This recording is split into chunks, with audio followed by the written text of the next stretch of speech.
Thank you, my fellow co-chair, the gentleman from Arizona, for having this. Madam Speaker, I rise to introduce tonight's special order. We're going to be discussing Kamala Harris's tenure and her appalling record as the Biden border czar.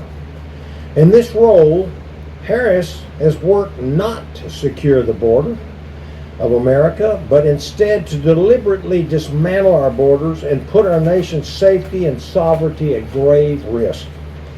Her intentional negligence has exacerbated the largest illegal alien invasion in history, one probably not seen since the ancient Romans were overrun by the Germanic hordes in the 3rd century, leading to its downfall.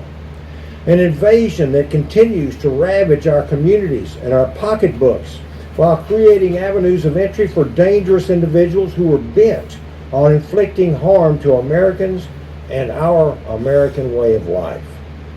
Since 2021, more than 350 suspected terrorists have been encountered attempting to cross our southern border.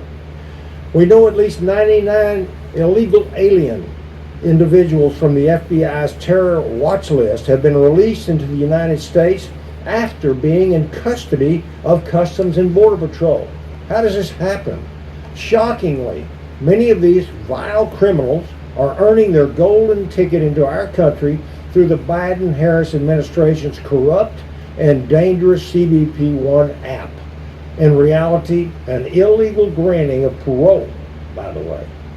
Since day one, this administration has viciously striven to reverse all of Donald Trump's effective border policies, remove vetting protocols for asylum seekers, hand out public benefits to illegals, and actively hinder states from safeguarding their own borders and citizens. My own, the Lone Star State of Texas, to be one of them. Border czar Kamala Harris has overseen it all and must be held accountable. It doesn't take a national security expert or even a policymaker, for that matter, to comprehend that by dissolving our borders, we expose ourselves to countless threats from all over the planet.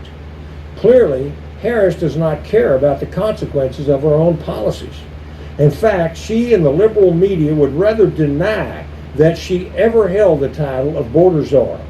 She is using semantics to pull the wool over our eyes, but the American people see right through it. Tonight, you will hear how border czar Harris has failed every state, city, community, and citizen of our country, how her reckless policies have led to the death or victimization of countless Americans at the hands of the illegal aliens that she has funneled into our nation, and how communities and families have been devastated by the costs and deadly drugs being smuggled across the border. Madam Speaker, make no mistake about it. This is a self-made border crisis that Kamala Harris has gone out of her way to create, and now the safety of our nation is in jeopardy. She knows this, just as her boss does, and yet the only action we have seen is her running away from the consequences of her own failures. My colleagues and I refuse to let her get away with it. I want to say thank you very much, and I yield back the balance of my time.